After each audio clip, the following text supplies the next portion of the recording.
warahmatullahi wabarakatuh. Alhamdulillahi rabbil alamin, wabihi nasta'in wa ala umurid dunya waddin, wassalatu wassalamu ala asrafil anbiya'i wal mursalin wa ala alihi wa sahbihi ajma'in. Amma ba'd. Bapak Ibu Dewan Hakim yang kami muliakan, hadirin wal hadirat rahimakumullah, terkhusus generasi muda Islam, calon-calon pemimpin masa depan yang insya Allah akan mampu menjadikan negeri ini adil dalam kemakmuran dan makmur dalam keadilan. Hadirin wal hadirat rahimakumullah, Indonesia merupakan salah satu negara kesatuan yang penuh dengan keberagaman, terdiri dari berbagai suku, budaya maupun agama. Di satu sisi hadirin, keberagaman ini menjadikan Indonesia negeri yang unik dan menarik. Sementara di sisi lain, keberagaman ini jika tidak dijaga dan dikelola dengan baik bisa menjadi sumber potensi konflik. Bahkan hadirin, adanya keberagaman ini bisa menjadi target dan sasaran bagi pihak-pihak yang tidak menginginkan Indonesia menjadi negara yang kuat, hebat, dan bermartabat, dengan memicu sumber-sumber konflik, terutama konflik antar agama yang sangat sensitif. Kita umat Islam hadirin, kitalah yang harus mengerti dan memahami konsep menjaga kerukunan antar umat beragama. Atas dasar inilah kami bertiga tertarik untuk menyampaikan syarahan Al-Quran yang berjudul Nabi sebagai Tokoh Toleransi, dengan rujukan firman Allah yang terdapat di dalam Al-Quran surah Al-Hujurat ayat 13 yang akan dibawakan oleh qari'ah kami berikut ini. A'udzu billahi minasy syaithanir rajim.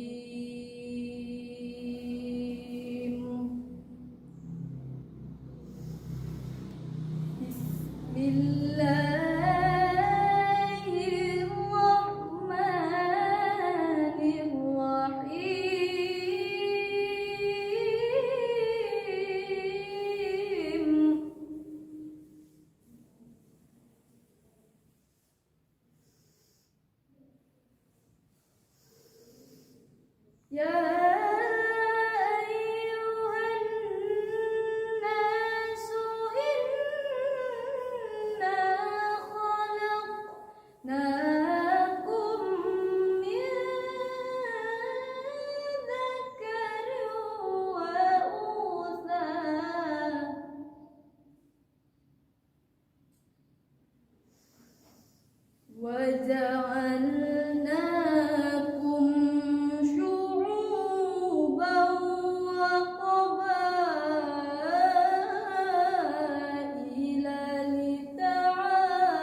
dengan menyebut nama Allah yang Maha Pengasih lagi Maha Penyayang.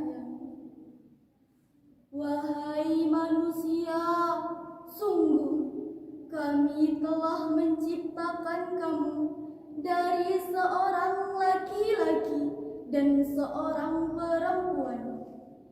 Kemudian kami jadikan kamu berbangsa-bangsa dan bersuku-suku agar kamu saling mengenal.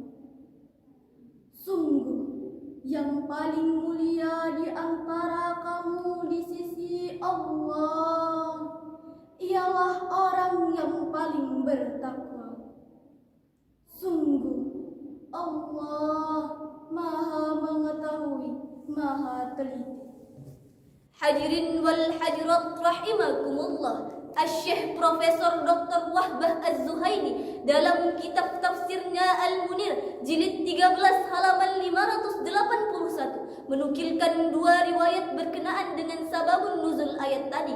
Salah satu di antaranya riwayat dari Ibnu Abi Hatim dari Abi Mulaikah, pada hari Fathu Makkah Bilal bin Rabah naik ke dalam Ka'bah lalu mengumandangkan adzan. Sebagian para sahabat memprotes seraya berkata, "Kenapa budak hitam ini yang mengumandangkan adzan di dalam Ka'bah?"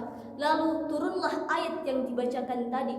Kemudian Rasulullah memanggil mereka dan memperingatkan mereka dengan tegas untuk tidak sekali-kali berbangga dengan keturunan mereka dan merendahkan orang lain. Hadirin wal hadirat rahimakumullah, menurut Profesor Dr. Muhammad Quraisy Shihab dalam tafsirnya Al-Misbah halaman 617 menjelaskan bahwa kata syu'uban dan qabail merujuk pada struktur sosial yang paling besar dan beragam atau nation and tribes. Demikian pula yang diungkapkan oleh Profesor Dr. Sayyid Qutb dalam tafsirnya Fi Zilalil Quran, yakni pada jilid 10 halaman 401 sampai 402, bahwa kata la ta'arafu yang berarti kehormatan, bahwasanya manusia dituntut untuk hidup saling kenal mengenal, bukan menimbulkan perpecahan, perselisihan, gontok-gontokan, bahkan perpecahan antar umat beragama. Na'udzubillahi min dzalik. Hadirin, bukankah pepatah mengatakan tak kenal maka tak sayang tentu tak cinta. Bersatu kita kokoh, berseteru kita roboh.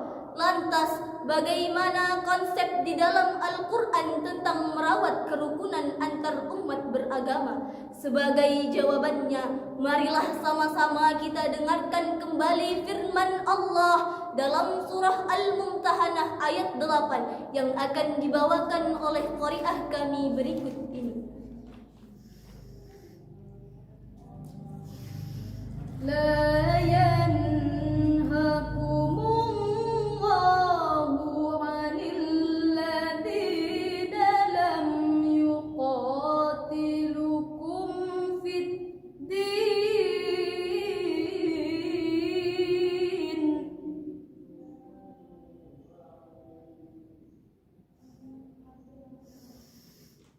wa lam yukhrijukum min diyarikum an tabarruhum wa tuqsitu ilaihim.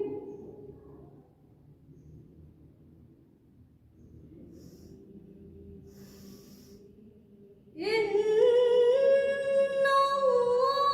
Allaha yuhibbul muqsitin.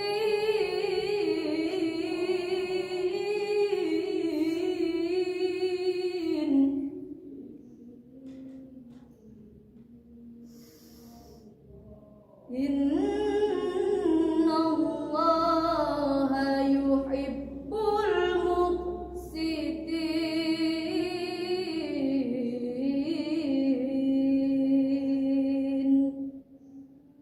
Shadaqallahul azim.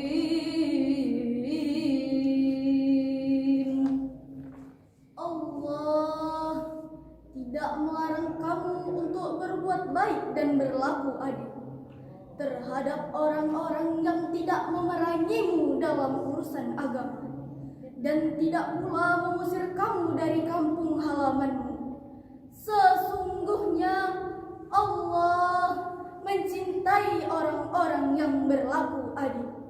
Maha benar Allah dengan segala firman-firman-Nya. Hadirin wal hadirat rahimakumullah, dalam kitab Lubabun Nukul fi Asbabin Nuzul karya Imam Jalaluddin As-Sayuti dan Jalaluddin Al-Mahalli menjelaskan sebab turunnya ayat ini berkenaan dengan Asmah binti Abu Bakar. Beliau mendatangi Rasulullah meminta pendapat Rasulullah. Ya Rasulullah, saya dikunjungi ibu kandungku Siti Hutailah binti Abdul Uzza, seorang musyrikah. Kemudian Asmah kembali bertanya kepada Rasulullah, "Ya Rasulullah, bolehkah aku berbuat baik kepada ibuku sementara dia orang musyrik?" Kemudian Rasul menjawab, "Ya, tentu saja boleh." Maka turunlah ayat ini yang menjelaskan bahwa Allah tidak melarang kamu untuk berbuat baik dan berlaku adil kepada orang-orang yang membuat agamamu terkucil dan tidak mengusir kamu sehingga kamu merasa terpencil.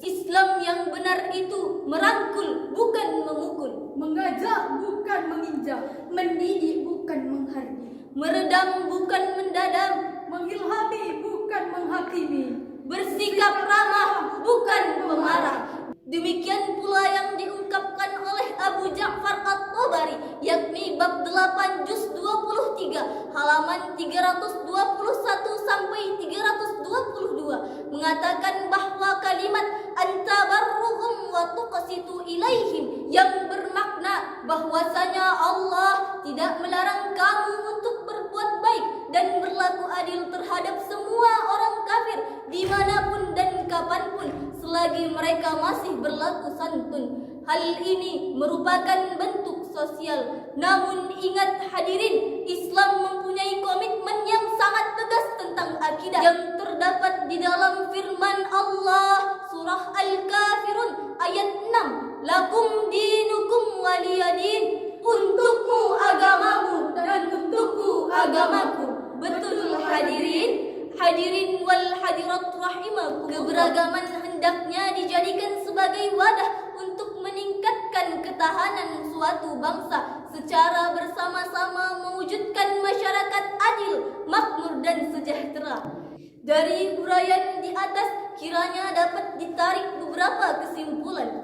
Yang pertama, menghormati dan menghargai dan memahami keberagaman merupakan perwujudan dari sikap iman yang benar. Yang kedua, kita umat Islam, mayoritas penduduk di negeri ini, marilah kita rawat kerukunan umat beragama. Demikianlah syarahan yang dapat kami sampaikan. Lebih dan kurangnya mohon dimaafkan. Ihdinas siratal mustaqim. Wassalamu alaikum warahmatullahi wabarakatuh.